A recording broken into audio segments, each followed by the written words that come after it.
Welcome. Good morning. Am I it so far? No, Oh, no, oh, you good. are I see. not I the see. only one. Yay, that makes me happy. Well, welcome, Ricky, and everyone else. I'm Alexandra, your webinar. Happy Monday. I'm very happy to introduce Grady Batchelor for today's session on AI and leadership. This will be a live stream session. Please feel free to come off mute or type in the chat at any time if you have any questions, comments, concerns, or discussion points. And please, just before you go, I'm going to drop the highly recommended feedback form. It's so helpful for everybody as we continue to move into our next phases of doing everything. And without further ado, Grady, welcome. Okay. So, good morning, good afternoon, good evening, depending on where and when you are joining us from today. Let me go ahead and get my slide deck showing here so that you'll be able to see it, and I will not forget to show it. Let's see here. This should be the correct.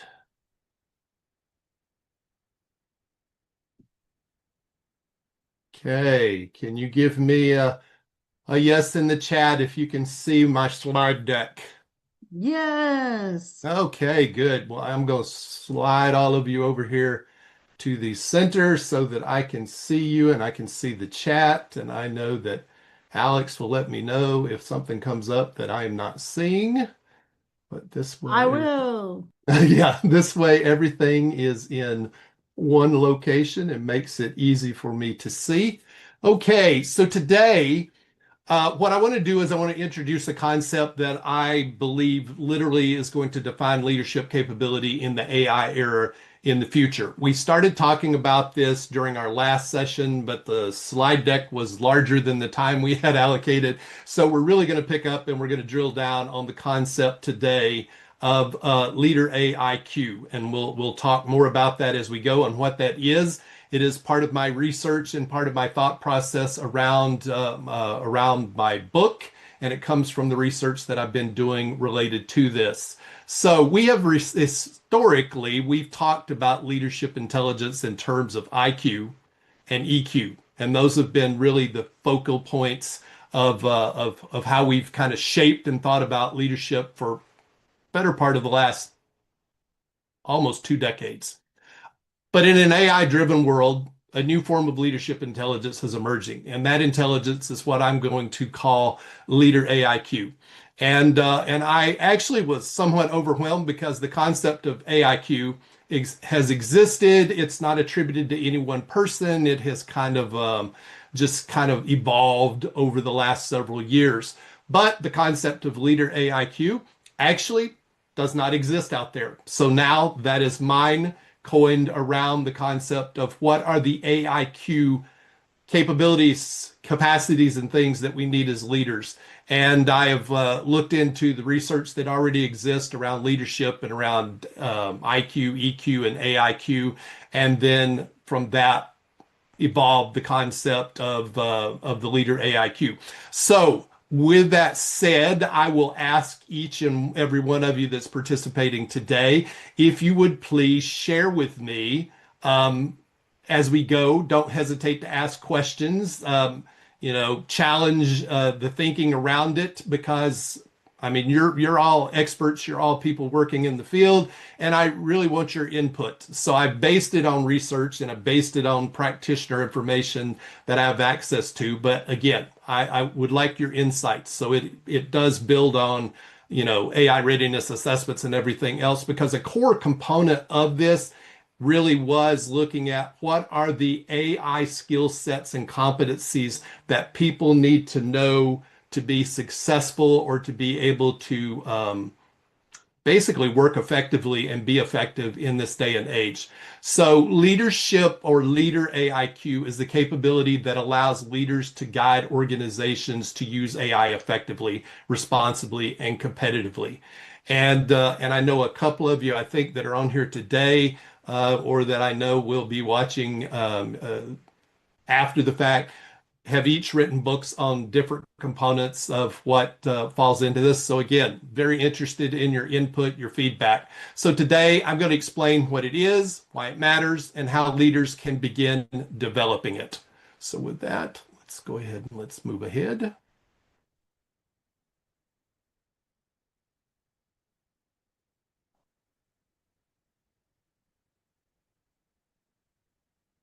Let me see.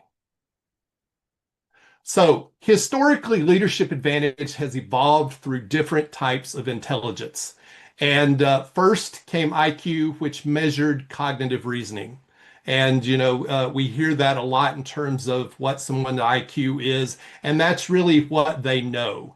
Then we had EQ, which was emotional quotient that came along, and the IQ stands for intelligence quotient. I think everybody knows that and probably knows that EQ is emotional quotient.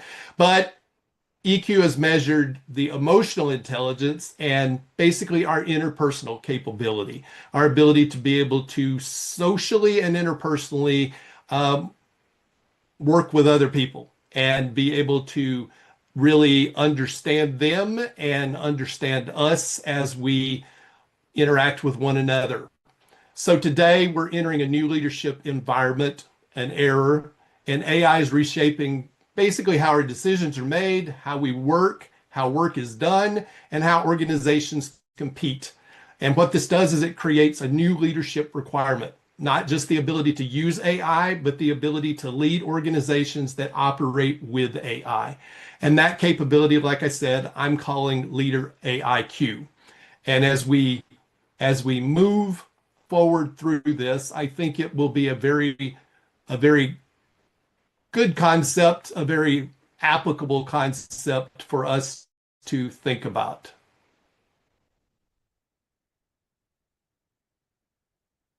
Trying to get there we go.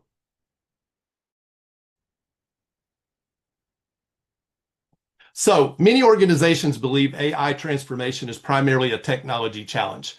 And I'm sure each and every one of you in the Chief AI Officer environment get that a lot in terms of that it's the technology and it's not about how we use it. It's not about the strategy. It's not about how we, ensure that we're safeguarding risk or any myriad of things that we do that goes beyond just technology as AI. In fact, I would argue that technology is the least important part, quite frankly, in how we use AI inside of organizations. But in reality, most failures stem from leadership issues. So let that sink in. I mean, it's not about the technology. It's not even about the individuals inside of the organization. It is literally about the leadership issues that happen inside of an organization. Organizational experiences such as fragmented AI adoption. And I'm sure each and every one of you who are working in the consulting arena, those of you who are fractional chief AI officers and full-time chief AI officers have come about this.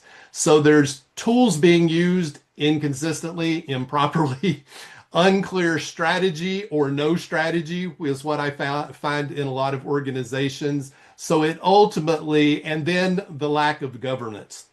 And that is something that I think really gets overlooked by a lot of people in a lot of organizations, even down to the individual use of tools, AI related tools.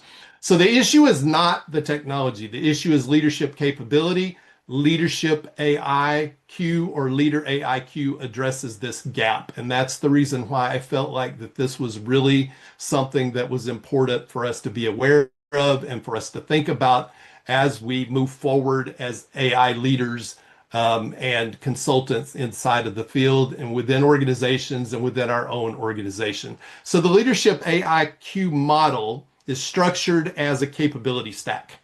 And it's literally our competencies. So at the base, our AI readiness skills are competencies.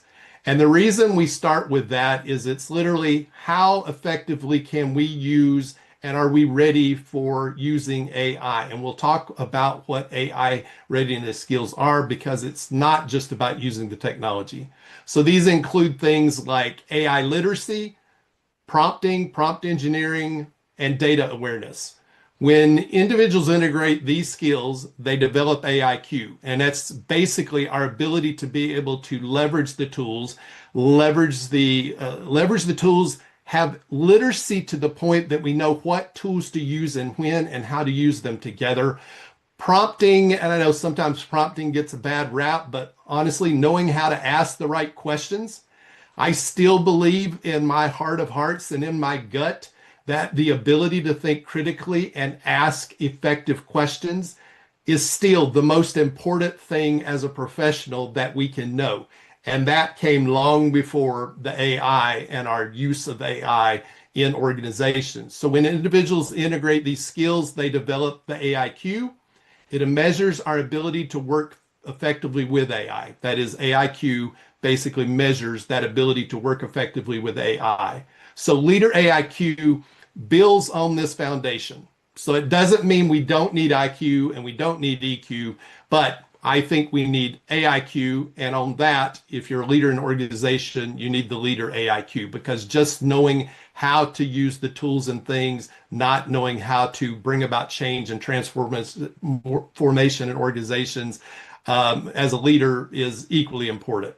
So Leader AIQ again measures the ability of leaders to lead others in AI use. And when leaders possess Leader AIQ, they can practice AI first leadership, AI augmented leadership, AI plus human first leadership, which transforms organization. And regardless of how you look at it, what you call it, I think AI plus human intelligence, AI plus humans is the key to moving forward successfully in the environment of AI.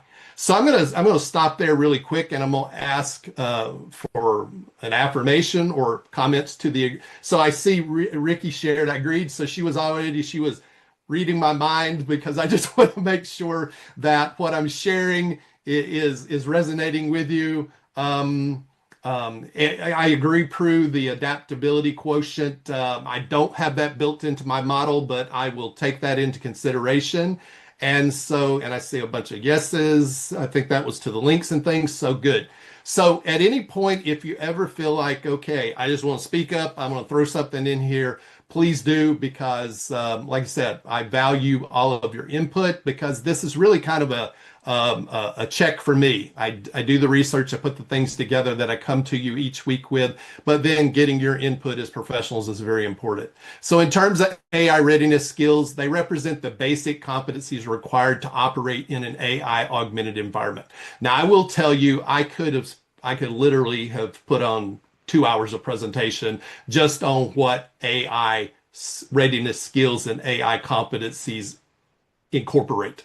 And that is because that is where I started with my research, is what are the AI skills and the AI competencies that we need to know to be effective, not just as leaders, but as professionals. It was very interesting because there's a lot of articles and things being written around the concept of AI readiness skills and competencies, and how we need these and how we're behind, and a couple recently that were in big publications around the fact that we are not ready for AI. And I think there's a lot of people that are not ready for it, and that leaves it up to us to help people get ready. And these skills are basically becoming as fundamental as digital literacy once was. You basically have to know how to use it, or you're already being left behind. And I know, we said there was time, and people think there's time, and maybe it'll come in the future. It's here. It's here, and it's replacing jobs, it's replacing people, and people who know how to use it are still the ones that have the best chance of surviving in the AI world. And I say that somewhat tongue in cheek, and at the same time, I think this really is truly a survival point, meaning that we've had transitions and things in the past, when we went from the steam engine to we went to the motorized engines, and we went from all the different phases that we've gone through. I feel like this is different, because the train, the assembly line, none of those replaced us. They just organized us. We now are dealing with a technology and a capability that has the ability to replace us. And where different things in the past were more of streamlined, repetitive kind of jobs, and that's where we kind of all focused in the beginning with AI. This is really the ability to replace white collar, the thinking, the analyzing, the decision making. So the key question is whether these skills or those skills applied effectively, that is. So that to me is where this concept of AIQ comes in, is how do we prepare for the future? I apologize for the stops. For some reason, Gamma's not immediately changing slides when I click on the screen.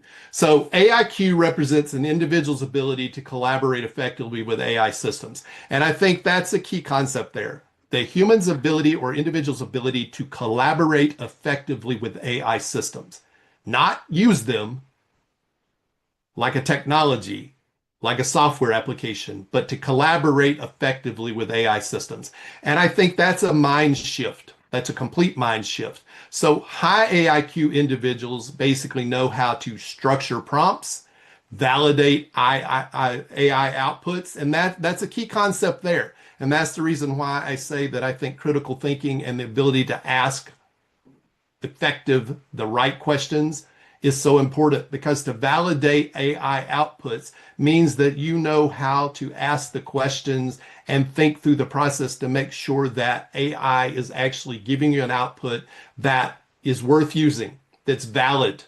So, and also choosing appropriate tools. So there's thousands of tools out there. I'm sure all of you are like me, where you get new tools coming at you constantly, and now you've got to figure out and you've got to really think about, what tools do I use? What tools do I focus on? And then integrating the AI into real task.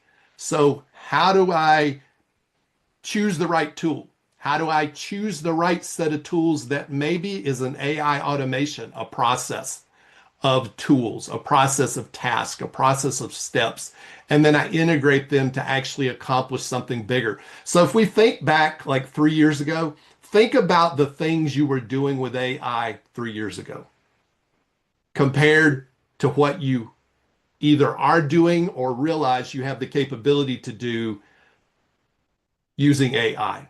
I mean, when I think about tasks and things that I was doing 3 years ago, I thought it was great. I was like, wow, this is incredible. And then the concept of AI automations came along, and I was like, holy cow, that just puts all that other to shame, what I was doing early on. And then within the last 6 months, here we come with the clogged code and different capabilities and things, and it's really gave a reinvigoration to me to the vibe coding, because now you have a lot more control over the things, and now you're able to basically take those tasks, take those automations, and now you're able to, in many ways, set them up to where they work without you. And that to me is quite frankly, it's still mind-boggling in some ways when I look at some of the things that I've put together, seen some of the things that other people are putting together, and the fact that it's working and it's providing input to me that I don't have to go get, but I have to be able to validate that input, the output, to make sure that it is valid. So it's an organizational capability. That is the challenge. It's not just individual productivity. It now is an organizational capability that we have to be focusing on. And that's where, again, Leader AIQ comes in.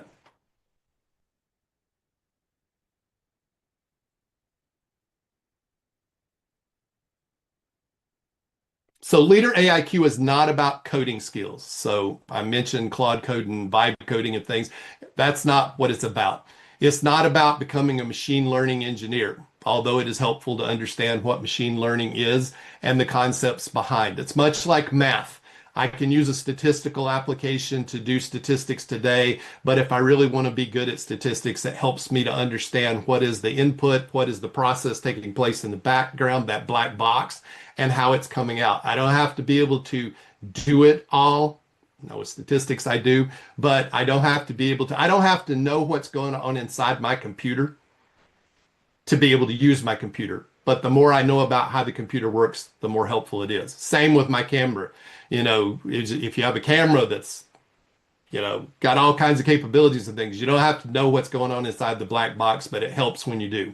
So it's about leadership capability as we move forward. Leaders with high leader AIQ basically we have the capability to be able to guide AI adoption. We have the ability to align teams around an AI strategy. And I would argue that AI strategy should be something that complements your existing strategy. It's not something that's completely separate. It should be something that lays down over an overlay over the strategy taking place in the organization. Because when I see organizations that have an AI strategy and they're off doing all these AI things, but then it doesn't align with the actual organizational strategy, to me, that's where you have the disconnects, and that's where oftentimes you're going to see failures is because the two are not connected. So even as we have chief AI officers and we have AI strategists and things inside of organizations, to me, they're part of a bigger team. They're not something that operates in isolation. And I still see chief AI officers inside of organizations where they're like the AI czar. And they're basically deciding what's going to be done with AI, and oftentimes separate from everything that's going on inside the organization, which to me is a horrible way to approach things. And then also people with leader AIQ have the ability to integrate AI into workflows. So understanding what tools to select, what tools will do what, how tools can connect and complement one another, and then ultimately needs to be able to manage ethical and governance risk. And this is one of the areas that I think is getting more attention, yet at the same time doesn't get talked about enough. And as we saw, even the US government put Anthropic on notice because they were not willing to take some of the safeguards off. So it's an interesting concept when at that level inside of the international governmental structures, we also have issues around safeguarding. So leader AIQ therefore sits at the intersection of technology, strategy, and leadership. And we'll dive a little deeper into exactly what that means and what this whole concept means coming forward. So in terms of this, as I reviewed all the research, the documentation and stuff, the leader AIQ consists of 5 core capabilities. And these represent the competencies that leaders must develop in order to guide organizations through AI transformation. Because without an understanding of AI fluency, cognitive integration and how we bring these things together, applied productivity, and applied productivity really being how do we apply the different things to where we're actually getting productivity changes that are consistent. Organizational leadership.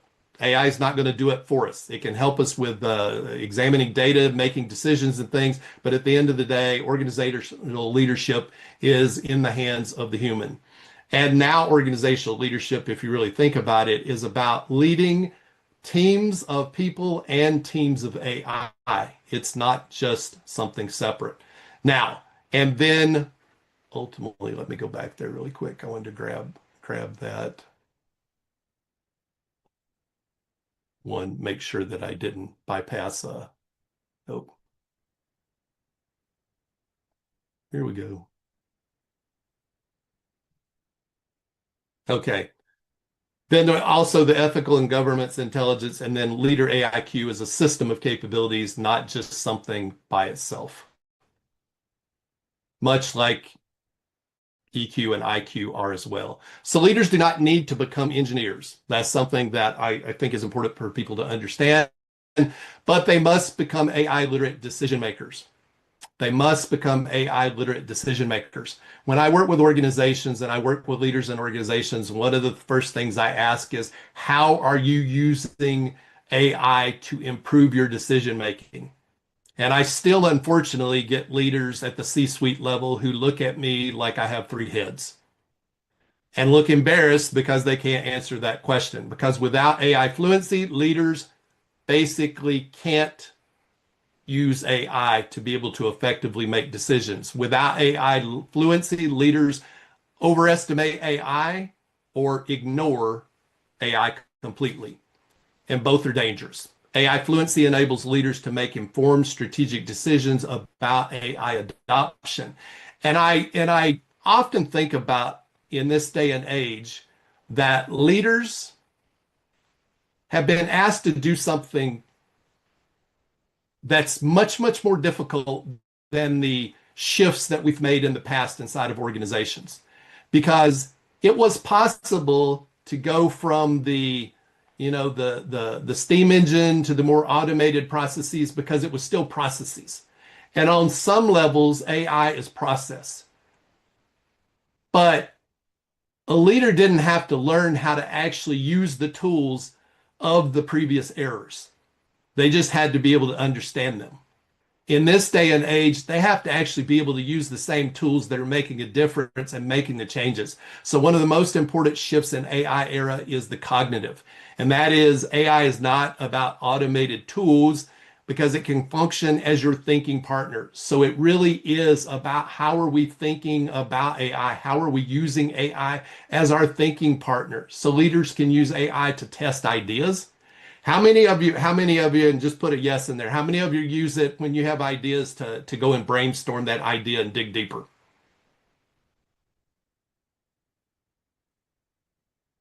How many of you think about different scenarios? I know a couple of months ago I covered scenario planning, and a lot of people had not been exposed to that. So I'm thinking in terms of, okay, here's a scenario that's coming forward inside of my organization. What are all the likely other scenarios? What are the things I'm not thinking about? What if the worst case scenario happens? And I think oftentimes that's helpful to use AI because it's very, very good at that too. You can have it research your industry. You can ask it to identify challenges that it's seeing in the industry, and that's where you really want to use the advanced deep thinking. And that's where you can also challenge assumptions you have. If you input and go, this is what we're thinking around what we're doing and why we're doing it, and these are the outcomes we think we're going to get, and basically ask it to help identify your assumptions, the things that are factual, the things that are assumptions, and what do we need to be paying attention to. I don't ever produce anything nowadays inside of AI that I don't ask it to go back and review everything and provide suggestions for improving what I'm doing.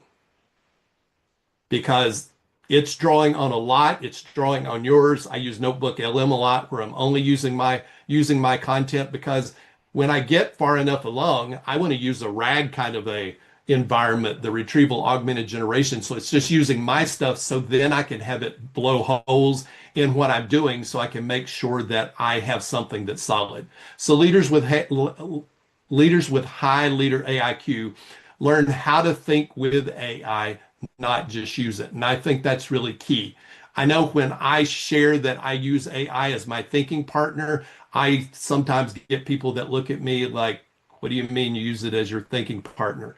Now, how many of you are using AI, and don't feel bad if you're not, how many of you are using AI as your thinking partner? So as you think through things, you're having it think along with you so that you can dig deeper. Let's see, Joel is a kindred spirit here. He must be like me and have his AI up and asking questions and interacting with it constantly. I consider AI, Claude and ChatGPT, and sometimes Gemini, they're part of my team. I mean, I'll pose the same question to all of them.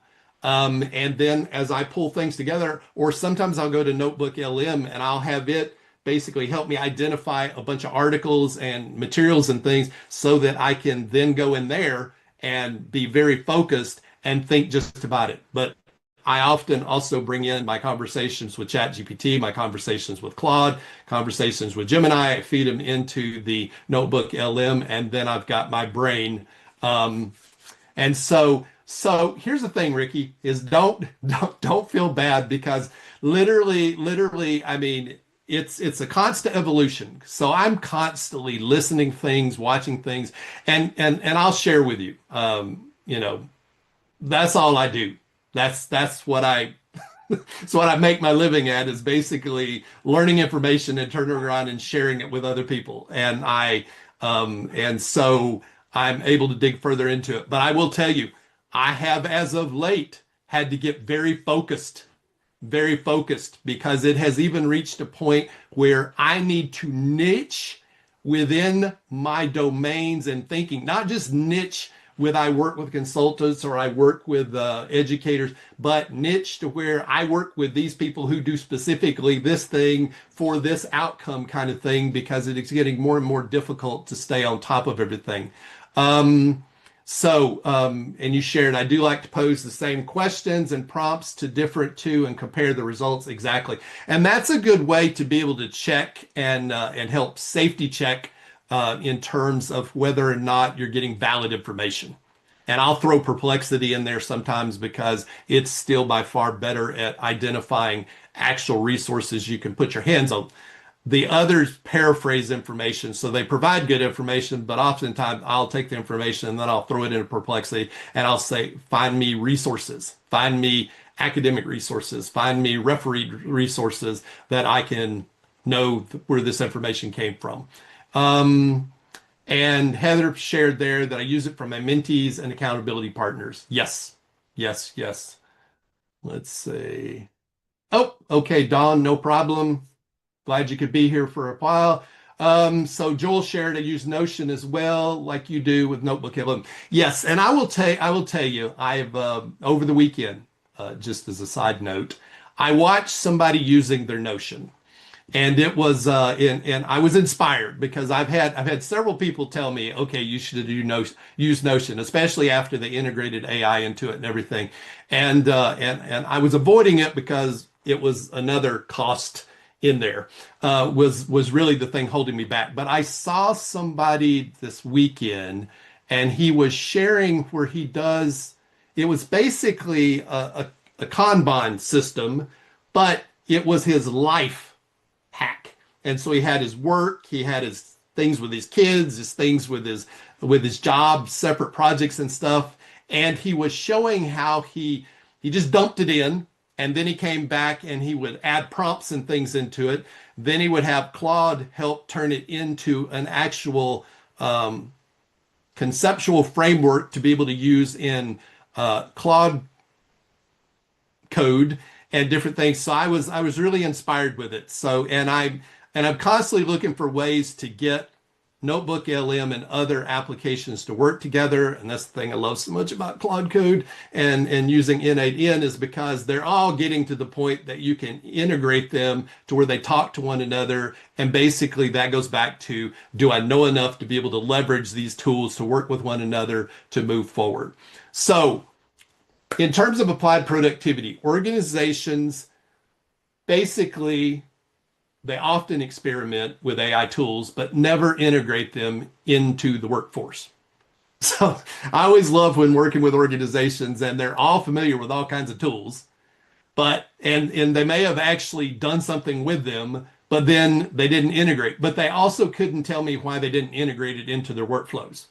So that comes back to, if you were more productive using it, but then you did not integrate it into what you were doing, was it productive to even spend the time on learning how to use it? And that's just me, because I'm very big on trying not to spend time learning tools that I'm not going to actually use. So I'll do a lot of research. I'll ask my AIs to go out and do research and give me pros and cons and compare and contrast the different things, and then even tell me, why should I spend my time on actually learning this tool? And it's always interesting because they're all very honest.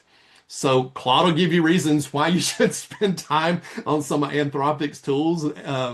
ChatGPT will do the same thing for OpenAI tools. And so it's interesting. So it's a great way of being able to get them. And then sometimes I'll go, hey, Claude, this is what ChatGPT said about this, and hey, ChatGPT, this is what Claude said about this, and get it to basically drill down deeper. So then the leader AIQ requires leaders to redesign processes so that AI becomes embedded in how we work and how work gets done. And that's where I think the AI automation capability is really going to shine. And that's how work gets done because we spend a lot of time creating, SOPs, standard operating procedures for people to use. And I thought that was great because literally that's one of the things when I take assessments that it tells me about my organizational skills is that I don't systematize very well. And so the SOPs were great, but then now you can automate them, have them do the things before it was custom GPTs. Now you can go steps beyond or integrate multiple custom GPTs and multiple projects and different things to accomplish things. And that goes back to what Ricky was saying, because it really is about learning how the things work together. And that does take some time to think through. But what I would challenge you to do is think through as you're working with tools and go, okay, how can I use this with other tools to even go beyond and be better and ask AI what it would recommend. So this is where organizations also begin seeing measurable gains in speed, efficiency, and output quality is when you begin to be able to do these experiments and figure out how can we put things together? How can we make things like the workflow integration more effective inside of our organization. So I'm going to stop right there. I think we have enough time for me to be able to stop and pose this question. I'm looking to see what slide number I'm on. That'll be helpful too. Okay. So what are some ways that you're actually leveraging different AIs together to be able to create workflow integrations, integrate multiple tools to be able to accomplish more than what you could previously when we were just using single AI tools? What are your thoughts? It doesn't even have to be something you're specifically doing. What are your thoughts around some ways that you actually could be doing that?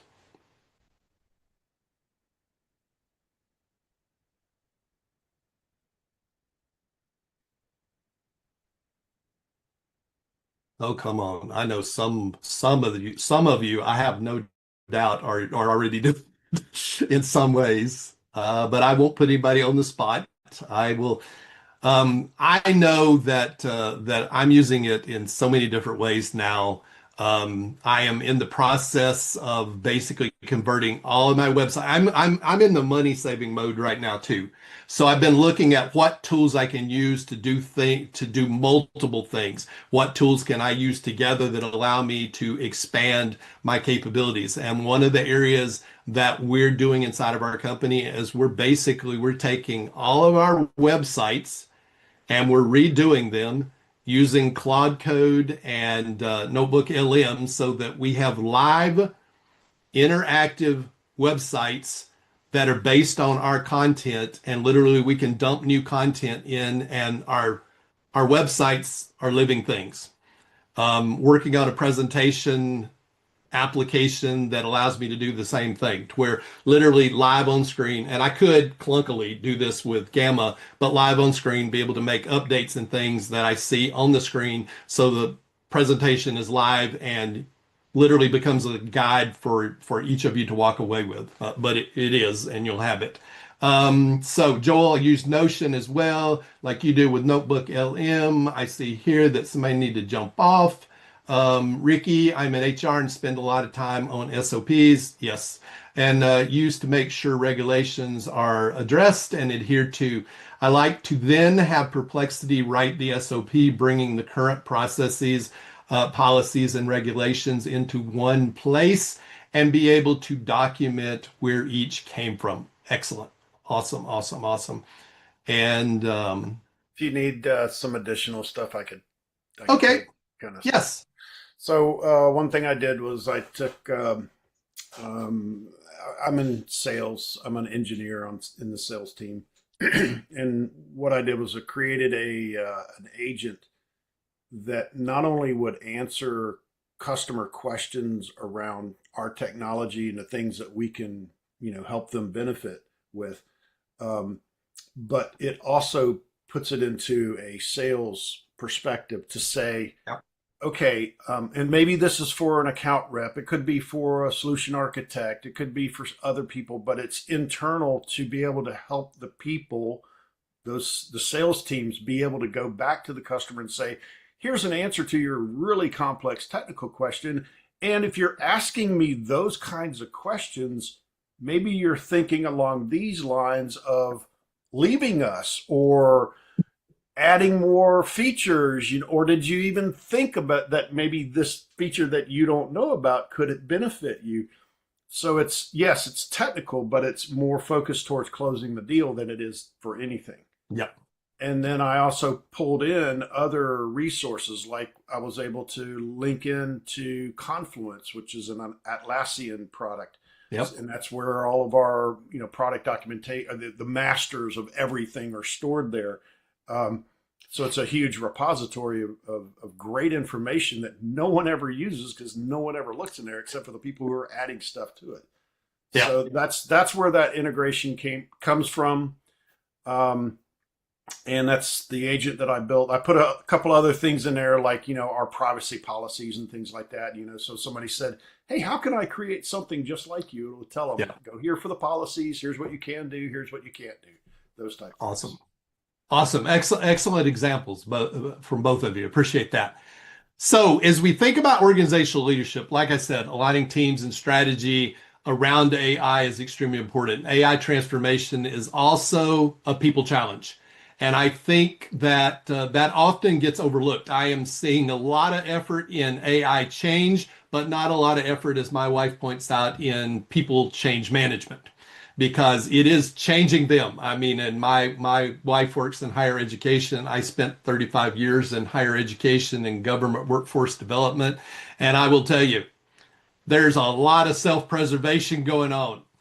And if you look at AI research, I always find this interesting. I would say 50% or better, probably a good bit more than 50%, is focused on here's where AI messes up. And because it really comes back, and it's good to know, and it's a way of being able to fix it. But why is there so much emphasis on that? Here's why, I mean, we never saw research that said, here's why people are terrible. We need to replace them with machines. I mean, because we didn't want to show why people were bad. So I think it's important that we work with employees because they often feel uncertainty about AI. And again, academics as a subgroup, they're in a place to be able to provide a lot of voice behind this. And those who research around this are really, really into why this does not work. Here's where it messes up.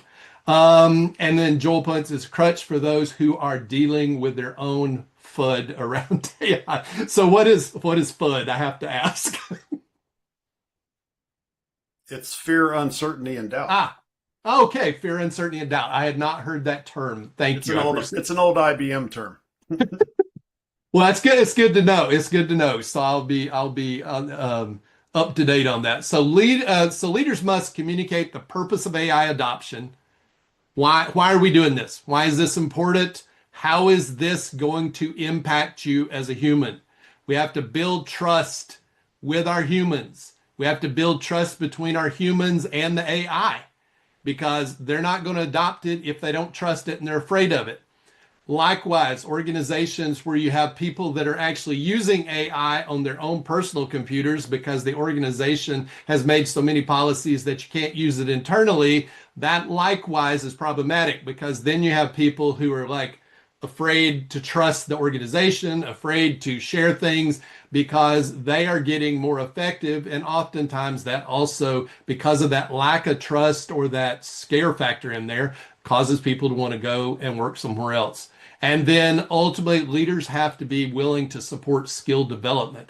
And they have to understand enough about AI to know where the skill development needs to be undertaken inside the organization. So leader AIQ leaders align people around a shared vision for AI-enabled work. How are we going to leverage AI to work more effectively? How are we going to learn from one another, and how are we going to learn from what we're doing, the mistakes we make, and the things we can do better going forward? So AI introduces new risk. That's something else.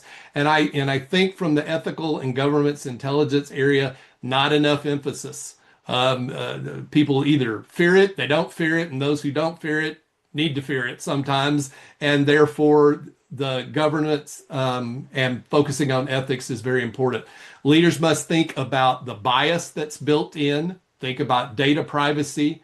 You know, people for years download software, go to installing it. It gets to that page where it says, you know, read this terms and services and the policies and stuff, and people scroll all the way to the bottom. They click read and move on. At no other time has it been more important to read those privacy policies. Who owns the data? How long does the data stay stored? Where does it get stored? And things like that. Where is the company and the data storage taking place? And depending on what organizations you work with, that's especially important because a lot of Fortune 500s, in fact, I think most of them, cannot work with anything that's not housed inside of the continental US or one of our allies. And that's becoming a much more dicey concept even today. So, Terrence pointed out, or at least have AI read it. Exactly. Because sometimes you can have it go through and pose questions to it.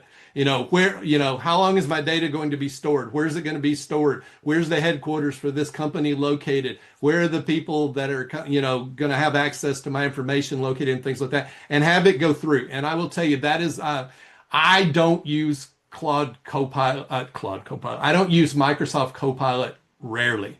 And in fact, I found, and I think this is interesting, at least from my experience, I am using Microsoft products less now than I ever did in the past. And I think that contributes to my not using Copilot that I pay for. But Copilot is an incredible attorney. I'm not saying use it instead of your attorney, but its ability to be able to go through and identify risk for you and give suggestions for how to mitigate risk, it is incredible. So as we think about this going forward, Leader AIQ is also going to enable us to be able to balance innovation with governance, because there's nothing worse than an organization who's got governance and policies in place to where you can't move, because then that retards the innovation, and being able to balance that becomes significantly important, and it takes true leaders to do that. Organizations that ignore this dimension often experience serious problems later. And that is either they use technology that they shouldn't have used, they're using applications that they should have never had on their systems. And I'll tell you, I'm not going to ask how many people are using it, but I'm going to share with you. I am still very, very uncomfortable with OpenClaw. You know, I have it on a separate machine that can't be touched by anything. And yet I hear people talking about all the things they're doing. They've got it integrated with their phone and their WhatsApp and everything else, and their customer data. And I spent this weekend learning a lot more about Claude Code. And that was one of the things that the gentleman who was going through our training, going through with us, he is over the products and product marketing and the technology innovation around AI inside of his organization. And that was one of the things, in fact, I'll drop that in because he had far more to share about why to be very careful than he did about why go jump into this. So I see Prue is the same. Heather there on the fence with that. Exactly. Just make sure you dig into it deep and make sure you understand before you put it on a machine what its capabilities are. So Leader AIQ supports the LEAD framework. I've covered this before. I'm not going to dig deep into this. The LEAD framework is from my book, The AI First Leader, Rethinking Leadership Through the LEAD Framework. We'll cover it again in a couple weeks. So I'm going to skip over this, I think. Yeah. So here's what the LEAD framework and the leadership cycle is. To listen, and listening is about data. And when and you're listening you're listening to the data. And when I say listening, it doesn't necessarily just literally mean listening.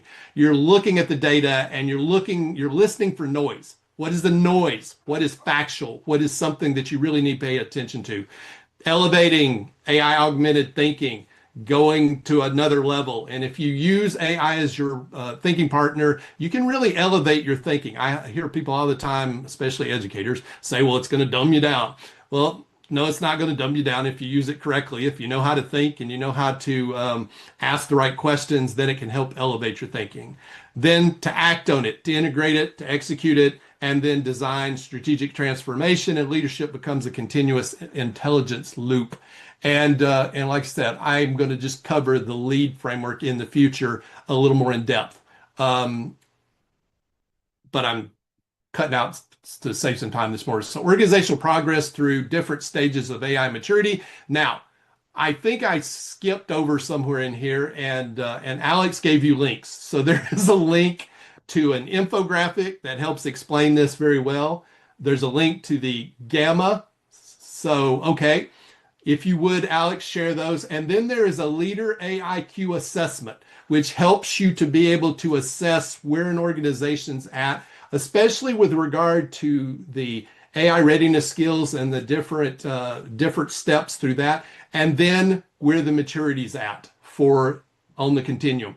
And so that is a work in progress. You'll notice a big yellow message at the top of it that says, work in progress, please contact me before using this assessment to ensure you've got the most recent version.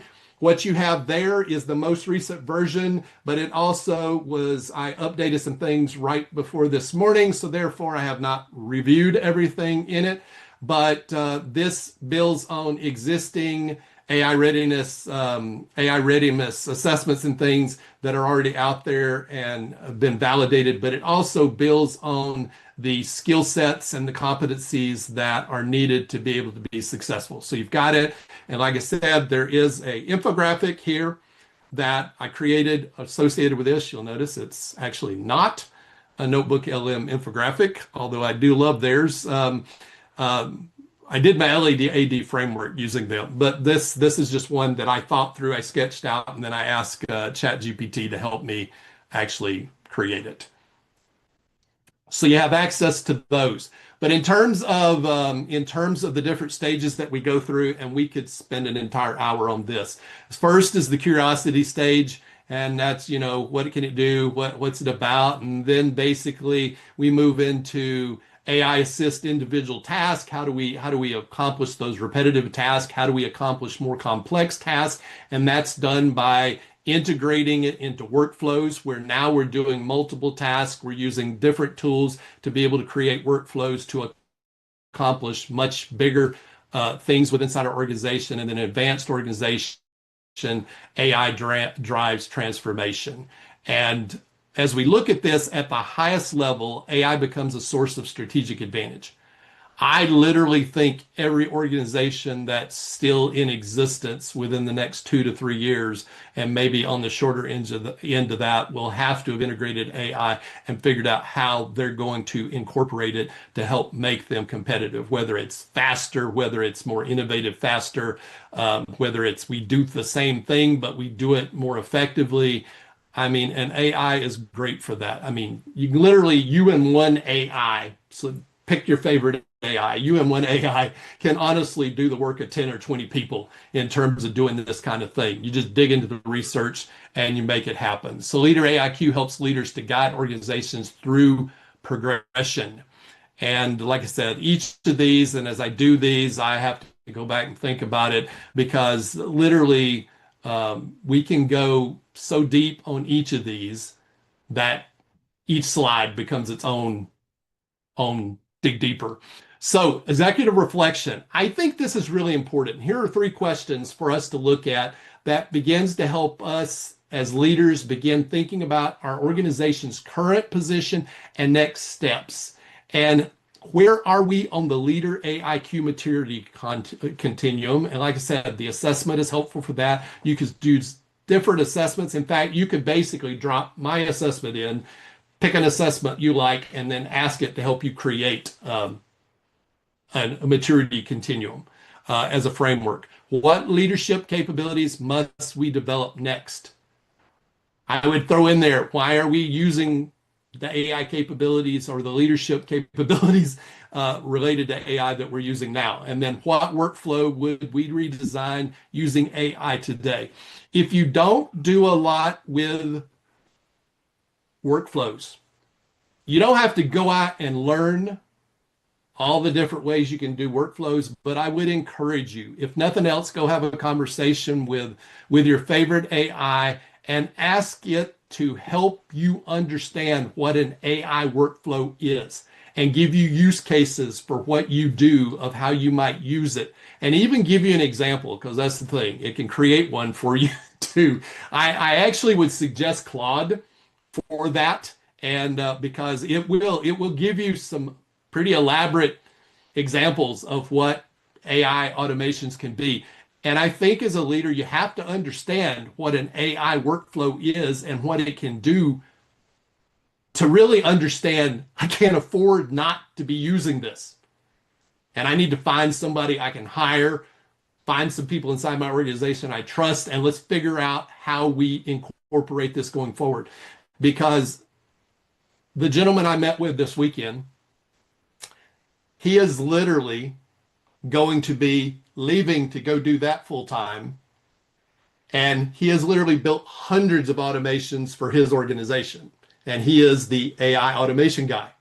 And so when you have people that can do this, it's important to also have backfills and be thinking about the, I don't know, drawing a,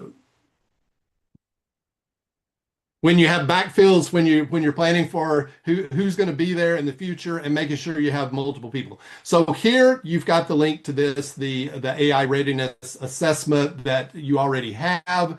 And I think we are actually, go here. I'll go through this really fast here. So really, when you think about this, most successful organizations or leaders over the next decade, they're not necessarily going to be the best technologists. Although I do think they need to understand about the technology. They don't have to be able to necessarily use it. I don't have to be able to build an LLM to use an LLM, but it does help to understand when I'm working with cost. So they will be leaders who can basically guide people through change. That's a skill in its own right. Integrate AI into systems and then redesign organizations around human AI collaboration. Your partner, your team might very well, because like the gentleman this weekend, his entire team, they're all AI. And then they go out and they show human beings how to use them. And so this capability becomes very, very important. How can you leverage it using it as a thinking partner? So in the end, good. So in the end, the questions that the leaders today are asking is not whether AI will transform the organization, because it already is. That's one of my biggest contentions in my book, is that AI is already managing and leading your organization in various different ways. From the emails you get put in front of you, AI's already decided what you're getting put in front of you. AI is deciding what gets put on the screen when you're looking at different things, when you're out on the internet, when you're on social media, and within inside of organizations as well. So it's basically comes down to the what I think really becomes important, and that is, do leaders possess the intelligence required to guide the transformation? And that is really the purpose of Leader AIQ. And my contention has been that most organizations today don't have the leadership in place they need for what's going on. Because I work with a lot of organizations and they all look at each other. I'm not dogging people, but I mean, if they're not making an effort to stay ahead and become educated, they're not going to be ready. So the closing question is do we have the leadership capability required to guide AI transformation? And remember this, people default to where they're the most comfortable when they're uncomfortable. And that is not where they want to be when they're trying to make sure that they are competitive in the AI era. Because if they're defaulting to where they're most comfortable, then most of the time they're moving in the direction away from AI. They need to at least be open-minded enough to go out there and learn at a level to where they have competency in understanding. And that's not a very high bar, competency and understanding, so that they know why they shouldn't be afraid of it and why they know why they should be afraid if they're not incorporating it responsibly. So that's what I had to share with you today. Please do not hesitate. If you would, please drop me an email, drop me a message in the platform, the Chief AI Officer platform. I would love to hear your thoughts, feedback on this, and then or anything specific within this that you would be interested in us going deeper into in the future. We don't have to. It's very helpful to me because I want to make everything relevant to you and of value to you to walk away from. I also would love to have feedback on the assessment. And if you see anything on the infographic you think would be helpful to throw on it or take off of it, that would be very helpful too. So with that, thank you very much. I apologize. We're at 2:02, 2 minutes after the hour. I appreciate all of you staying and being here. So with that, I'll answer questions if there are any, but I also understand that many of you need to leave. Grady, I got a question for you. Sorry, There go we ahead, go. Alex. No, I was just going to intro you. Go ahead, John. Okay. So, like like the AI or the IQ and all that, where you've got geniuses and you got people who barely pass the SAT, those type things. From your experience with these executives, where do you feel the average is? Is it kind of more toward the lower end? Are we in the middle? I know we're not at the genius level, but No, I think we're more in awareness, yeah, and a significant lack of most organizations have assigned this to one person. yeah, So in some, it's the CIO. In some, they now have a chief AI officer, but this is where I came back to, I think it's a collective. Because again, if I can't ask the question, how are you using AI? How is your executive team using AI to make better decisions? If I can't get a good, coherent, solid question there or an answer there, then I feel like they're not at the level they need to be. Because if they were at the level they needed to be, they'd be able to answer that question because they'd realize we need to all be using it. What's if you come across people like this, what's the first thing you recommend? I mean, is it a basic AI course? Is it maybe a little bit deeper? Is it more of an AI executive kind of messaging like Chris does in his, the leadership or the executive track of the certification? Yeah. So I took my AI black belt, which is basically how to be more productive in using AI, and I layered over it the concept of executive leadership. And so where I talk about AI as a thinking partner, I take them down the path. I show them how to do a McKinsey style in-depth growth plan, where a wake-up call. You're paying $250,000 to $500,000 to get an organization to basically come in, ask your people questions, regurgitate it back to you. And I know they do things, but the reality is that's what I really feel like sometimes. And then ultimately walk them through how to do that so they understand what the power of what they can do. Just showing them one AI automation, but showing them how they could do it themselves without knowing N8N and all these other things, and letting them know they don't have to do it. They need to be aware that it can be done. Right. But so that they can go out. But one of my big focal things is on how to ask effective questions, how to then think critically to be able to ask questions to make sure that what you're getting is relevant. Because if they don't understand the basics of how they can leverage it in their own world, then they're not and are not using it in their own world. Then my whole concept around leadership, I started teaching leadership 35 years ago, and literally is that the leader is the one that shows. They have to be leading forward. Now, you don't have to be a visionary leader, but you have to be able to show the relevance from your perspective and tie it to your people to be able to move an organization forward. Because if the leader's not doing it and the leaders can't do it, then for those who are afraid of it and don't want to do it, they're not going to do it. But for those who want to go off and actually really make a difference, they're either going to leave or they're going to be doing things. You're going to have this disjointed, disconnected organization, and it's going to come back and it's going to negatively impact you. Because again, if you're not focusing on the risk and the governance and stuff, you could have somebody who's very innovative, but they've now sucked all your information out into the rest of the world and shared it in the wrong places. So again, without knowing it, and again, the thing I really get uncomfortable with is when I see people relegating it to one position, because then they train everybody at the lowest common denominator, as opposed to how can this organization integrate it and really have a competitive advantage. Cool. Thank you so much. I appreciate it. I enjoyed it. Sure thing.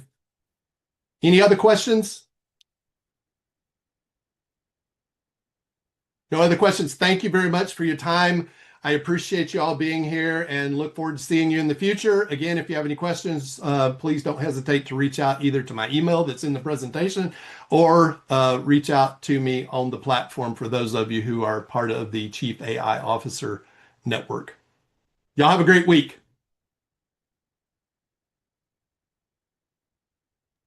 Thank you so much. Thank you, Grady. You're amazing. Appreciate Take care, that. everybody. See you soon. See you soon. Take care. Bye.